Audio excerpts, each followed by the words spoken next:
Pulse oximeter एक छोटा सा डिवाइस होता है जो इंडेक्स फिंगर पर लगाकर ब्लड में ऑक्सीजन लेवल और पल्स रेट मेजर करता है। इसमें जो अभी दिखाया जा रहा है SpO2, ये इसका नॉर्मल लेवल जो होती है ऑक्सीजन के चेक करने की है। ये 95 से 100% होती है। अगर किसी का 94% से कम है तो ऑक्सीजन का लेवल उस व्यक्ति में कम है।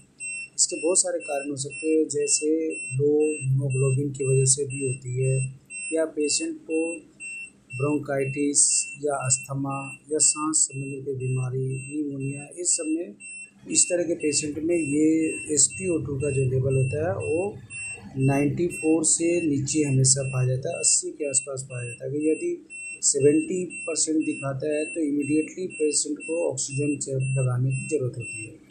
दूसरा जो रीडिंग दिखाया जाता है पल्स रेट दिखाता है, वो पल्स रेट हमारे मॉनिटर करने के लिए होती है, जो कि जिसकी नॉर्मल वैल्यू 60 to 90 के बीच होती है।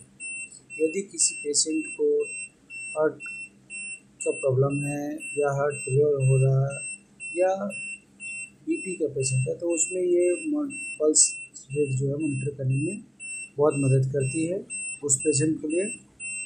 यदि पेशेंट का पल्स रेट 60 से कम 50 या 40 आता है तो उसे ब्रैडीकार्डिया बोलते हैं, यानी मतलब है कि हार्ट में कहीं कुछ प्रॉब्लम हो रही है।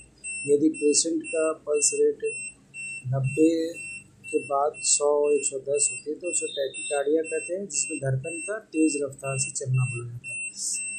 धड़कन तेज़ रफ्तार बहुत से कारणों से हो सकती है, लेकिन उन कारणों में यदि पेशेंट कुछ हिस्ट्री में अपना बताता है तो उसके हिसाब से पेशेंट का जो है मेजर करते हैं कि ये पल्स रेट क्यों बढ़ा हुआ है।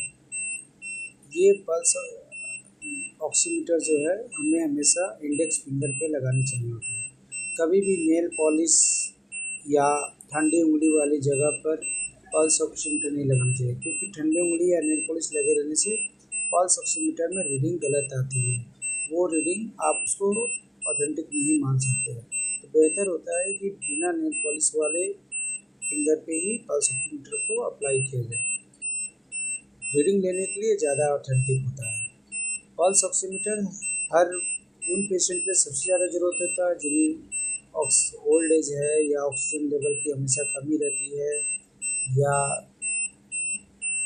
निमोनिया के पेशेंट हैं, उनके लिए पल्स ऑक्सीमीटर एक वरदान की तरह साबित होती है इमरजेंसी कंडीशन पर। Thank you.